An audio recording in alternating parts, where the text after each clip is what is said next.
সবাইকে স্টক অবজারভারের পক্ষ থেকে শুভেচ্ছা জানাই। বন্ধুরা, আজ আমরা আইটি সেক্টর এবং এই সেক্টরের তিনটি লিডিং স্টক পিক করেছি: এডিএনটেল, জেনিক্স ইনফোসিস এবং আমরানেট। এডিএনটেল এবং আমরানেট নিয়ে আপনাদের কাছ থেকে আমরা কিছু কিছু রিকোয়েস্টও পেয়েছিলাম। আজ আমরা এর সাথে জেনিক্স ইনফোসিস আমরা ইনক্লুড করছি এবং সাথে আইটি সেক্টর নিয়ে একটা বিস্তারিত আলোচনা রাখছি। বন্ধুরা, আলোচনাটি শেষ পর্যন্ত শুনতে থাকুন।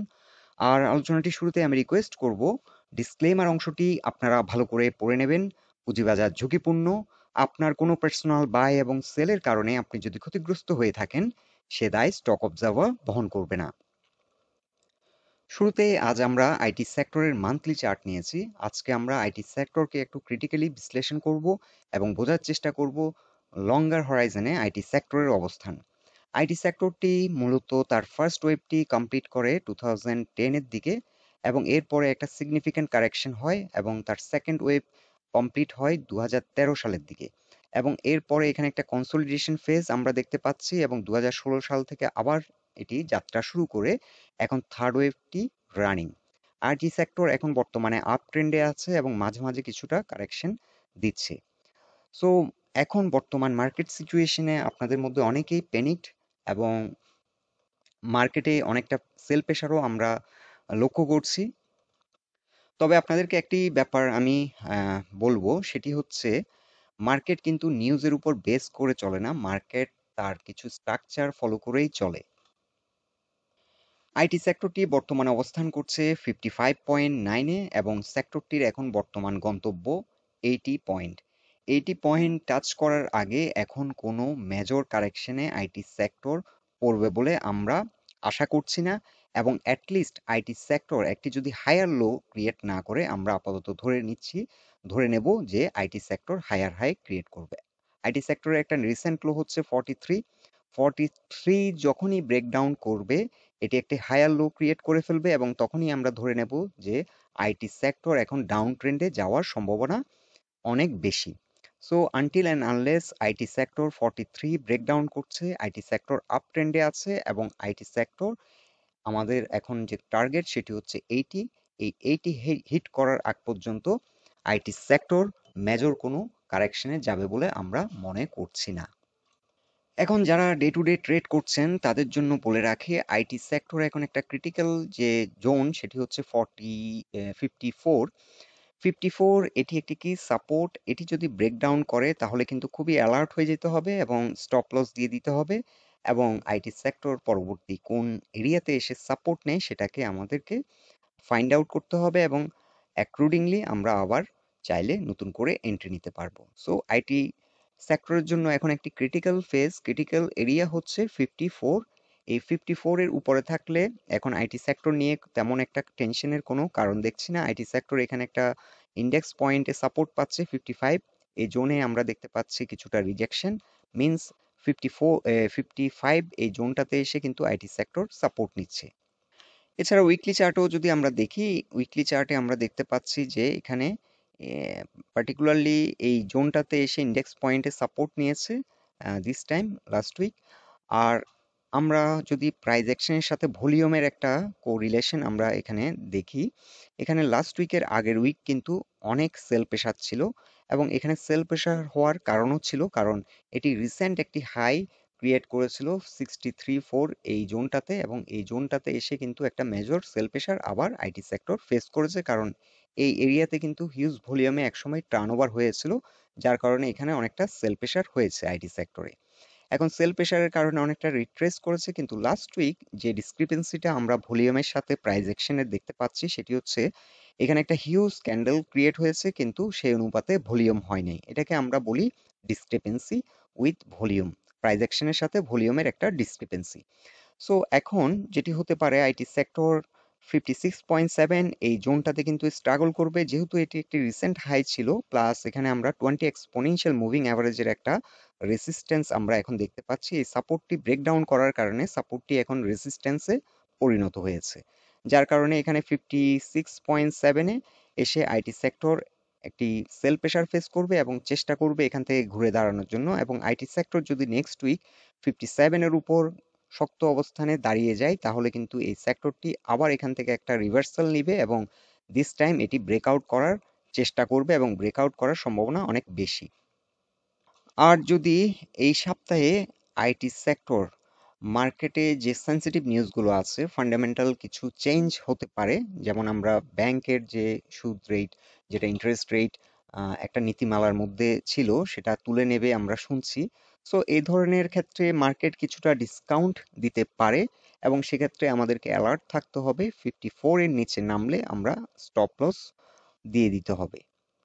এটি আমি মূলত বলছি যারা ট্রেডার তাদের জন্য, কিন্তু আইটি সেক্টরের এখনো অনেক ভালো ভালো স্টক বর্তমানে ভালো প্রাইস পয়েন্টে আছে। যারা ইনভেস্টর তাদের জন্য কিন্তু এই স্ট্র্যাটেজিটা সুইটেবল নাও হতে পারে। এখন আইটি সেক্টরের আমরা আরো একটি ট্রেন্ড লাইন এখানে ড্র করেছি। ট্রেন্ড লাইন ড্র করেছি, আমরা ম্যাক্সিমাম ক্যান্ডেলগুলোকে কভার করেছি এবং আইটি সেক্টরের পরবর্তী একটি সাপোর্ট আমরা 53-তেও দেখতে পাচ্ছি। সো 54 ব্রেকডাউন করলে ইমিডিয়েট সেল দেওয়ার দরকার নেই, কিছুটা আপনারা চাইলে আরো একটু দেখতে পারেন। এখানে আমরা একটা ট্রেন্ড লাইন বরাবর যে সাপোর্ট পাচ্ছি সেটি 53 পর্যন্ত আপনারা হোল্ড রাখতে পারেন, কিন্তু এটি ব্রেকডাউন করলে কিন্তু এই সেক্টরটি আরো কিছুটা রিট্রেস করবে এবং পরবর্তীতে 45 লেভেলে এসে সাপোর্ট নেবে। এখন আমরা উইকলি চার্টে দেখে নিচ্ছি এডিএন টেলিকমিউনিকেশন এই স্টকটির অবস্থান। এই স্টকটি নিয়ে আমরা গত সপ্তাহে আপনাদের বলেছিলাম যে এটি একটি গুরুত্বপূর্ণ সাপোর্ট ব্রেকডাউন করেছে এবং ব্রেকডাউন করে কিছুটা রিট্রেস করেছে এবং 124 এই জোনটাতে এসে সাপোর্ট নিচ্ছে।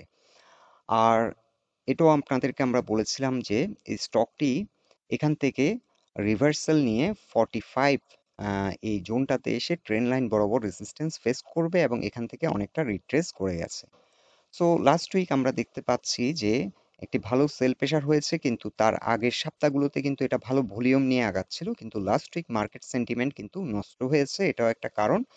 এবং সেল প্রেশার আমরা মোটামুটি মডারেট আছে, খুব বেশি সেল প্রেশারও নেই, অ্যাভারেজ ভলিউমের কিছুটা নিচে অবস্থান করছে ভলিউম।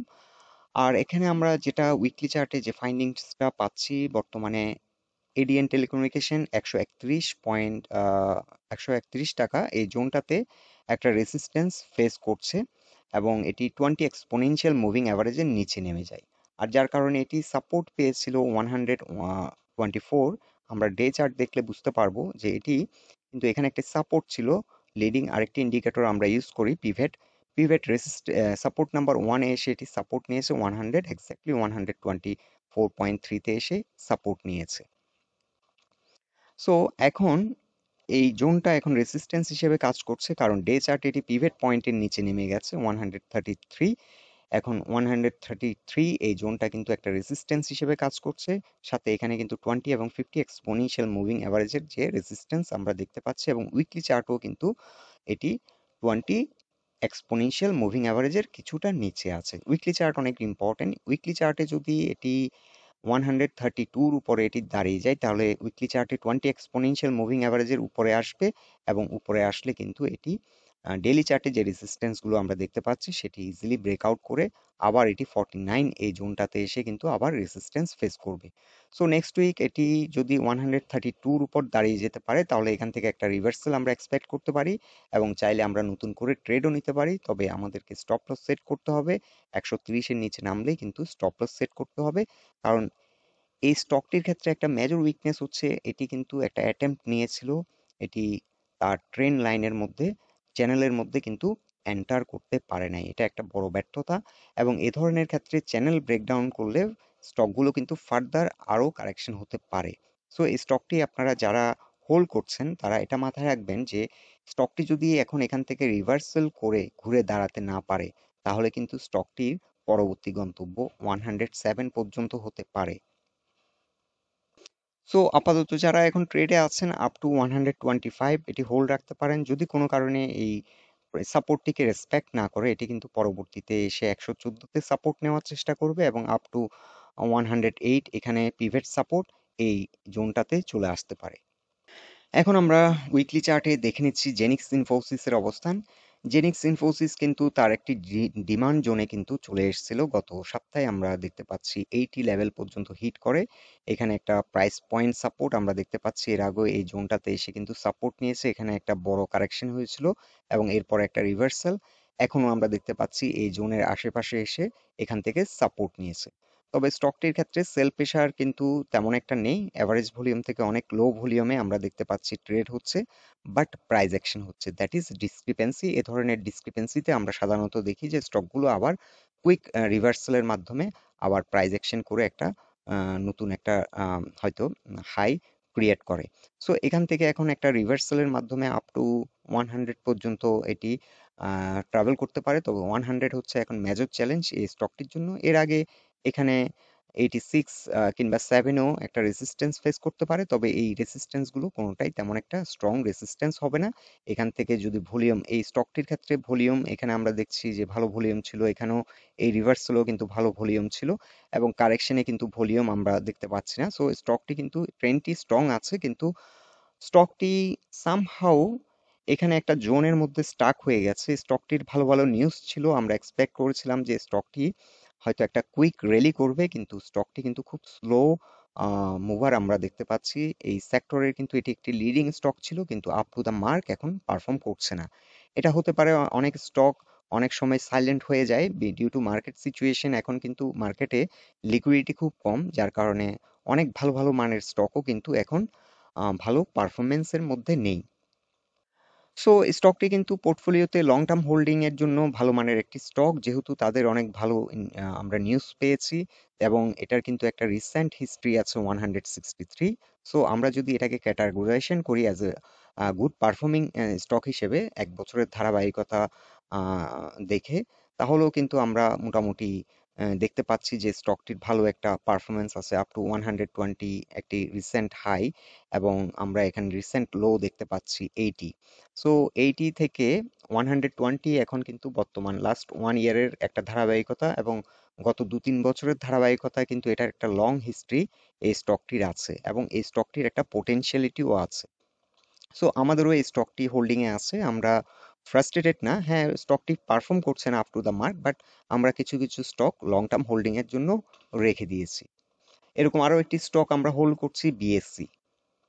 সো শর্ট টার্ম আমরা যেটা আপনারা ট্রেড করতে চাইছেন তাদের জন্য আমরা বলে দিচ্ছি, স্টকটি এখন এখানে সাপোর্ট নিয়ে এখান থেকে একটা রিভার্সাল করার চেষ্টা করছে, এবং এখানে আমরা হয়তো দেখব যে 85 86 এখানে একটা সেল প্রেশার আসবে, এবং এটি ব্রেকআউট করে উঠতে পারলে স্টকটি পরবর্তীতে আবার 93-তে এসে আবার একটা সেল প্রেশার ফেস করবে। এখানে 91 থেকে 93 এটা কিন্তু মোস্ট ক্রিটিক্যাল একটা জোন। যারা ডে টু ডে ট্রেডার তাদের জন্যই বলছি, এই জায়গাতে এসে কিন্তু আবার কিছুটা রিট্রেস করতে পারে, এবং এটি যদি 93-র উপর ঘুরে দাঁড়িয়ে যেতে পারে, তার যে রিসেন্ট যে হাইটি এটি ব্রেকআউট করতে পারে। এখানে কিন্তু আমরা দেখতে পাচ্ছি প্রাইস পয়েন্ট লেভেলে অনেক রেজিস্ট্যান্স 93-তে, যার কারণে এটি কিন্তু 93 থেকে বারবার এখানে চেষ্টা করেছিল 91, এখানেও রিজেক্ট হয়েছিল, এখানেও 93 ব্রেকআউট করার চেষ্টা করেছিল, এখানে দুবার রিজেকশন হয়েছে।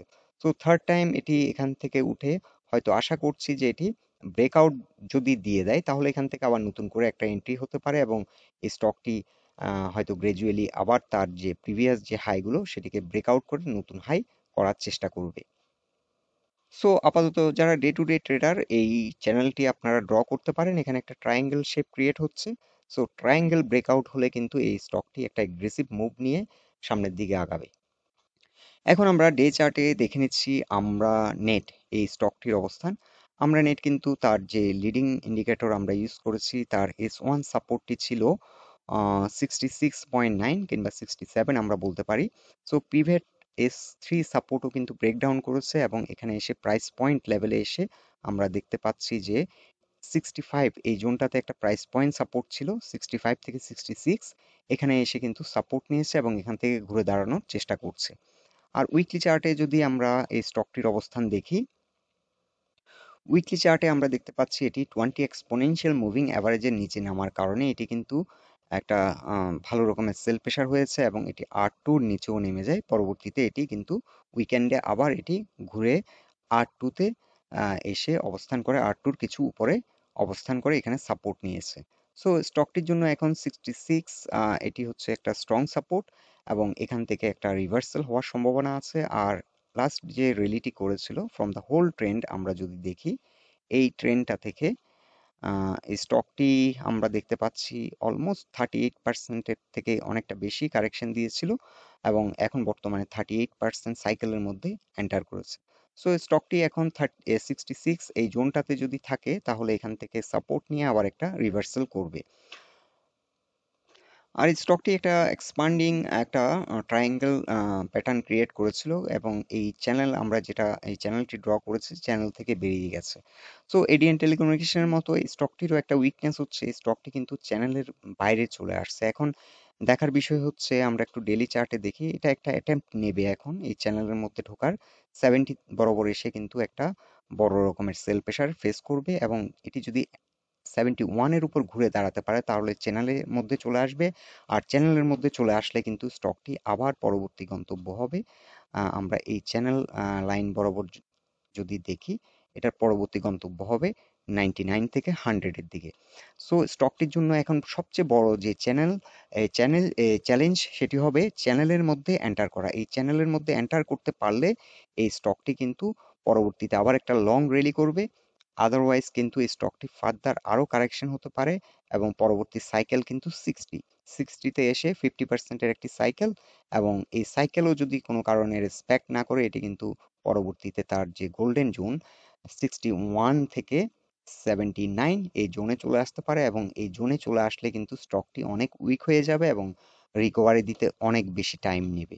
সো এখন এই স্টকটির জন্য ক্রুশাল পার্ট হচ্ছে স্টকটি তার চ্যানেলের মধ্যে এন্ট্রি নেওয়া, যেটি 71-এ যদি এটি আসে তাহলে নেক্সট উইকে এটি তার চ্যানেলের মধ্যে চলে আসবে। আর চ্যানেলের মধ্যে